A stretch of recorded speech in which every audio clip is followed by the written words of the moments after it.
Cocos Island National Park is located in the eastern tropical Pacific, covering an area of 202,100 hectares, some 530 kilometers off the Costa Rica mainland.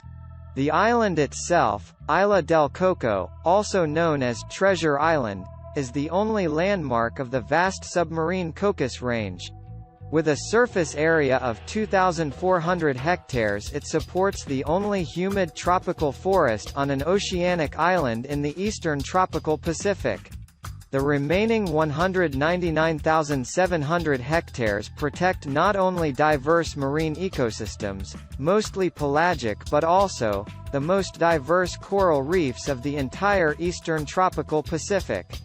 Thanks to its remote location and conservation efforts, the biologically highly diverse property constitutes one of the best conserved marine tropical waters, well known as a world-class diving destination. The property belongs to the Eastern Tropical Pacific Marine Corridor, a marine conservation network, which also includes World Heritage properties in Colombia, Ecuador and Panama. It is among the most important sites in the eastern tropical Pacific for the protection of large pelagic migratory species, such as the endangered scalloped hammerhead shark and the near-threatened silky shark and Galapagos shark. Due to its geographical position, the oceanic island of volcanic origin is the first landmark met by the North Equatorial Countercurrent and a point of confluence of other marine currents. This makes it a dispersing center of larvae of marine species from various parts of the Pacific Ocean. In its land portion, the property hosts a remarkable degree of endemism across most diverse taxonomic groups. There are, for instance, 3 endemic bird species, 2 endemic freshwater fish and 2 endemic reptile species. Cocos Island National Park is of irreplaceable global conservation value, reminding us what parts of tropical oceans historically looked like.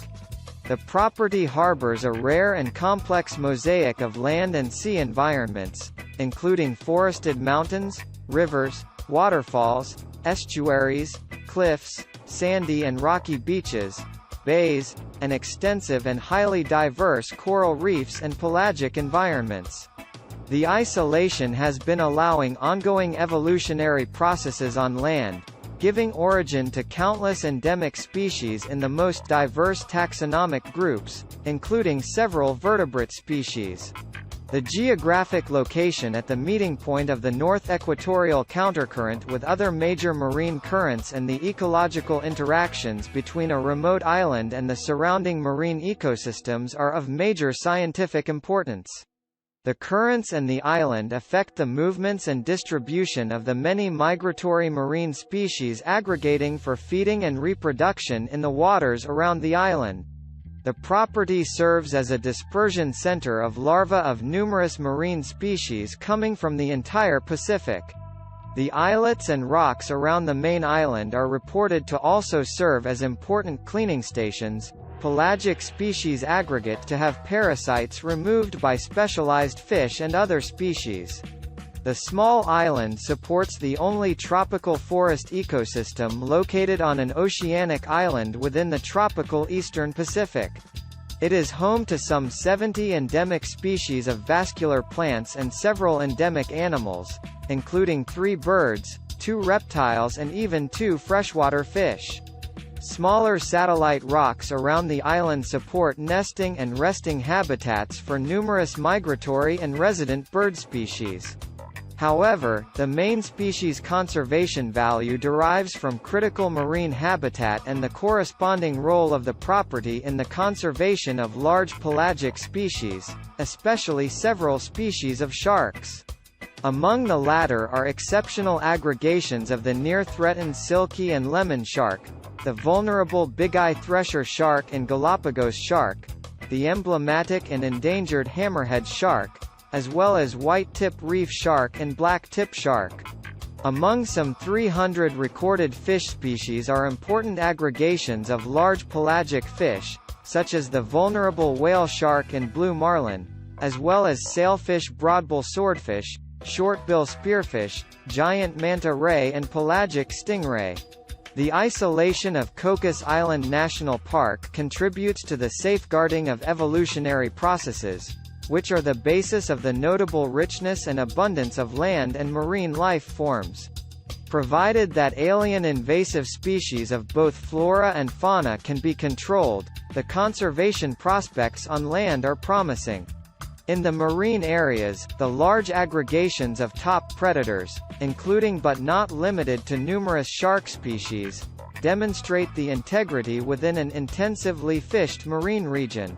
The entire property is one of the rare marine no-take areas and as such makes an invaluable contribution to conservation as a safe haven for marine life, and as a nursery and dispersal center provided illegal fishing can be kept at bay. While many of the aggregations occur in a relatively small area within the property, the marine limits fail to do justice to the life cycles of the many migratory species. Cocos Island National Park cannot achieve the long-term conservation of species indiscriminately exploited in the wider eastern tropical Pacific and elsewhere. The critical factor for the long-run integrity not only requires adequate management of the property but also sustainable fishing levels outside of it. The Eastern Tropical Pacific Marine Corridor provides a highly needed framework for international cooperation in this regard. While there is no evidence of pre-Columbian occupation, fishermen, pirates, whalers, commercial sailors and scientific expeditions have long used Cocos Island as shelter and to procure fresh water. Attempts to settle the island include a brief episode of running a prison, but eventually all such attempts have been unsuccessful. Today the human presence is restricted to a rotating group of conservation staff, tourists, and visiting scientists.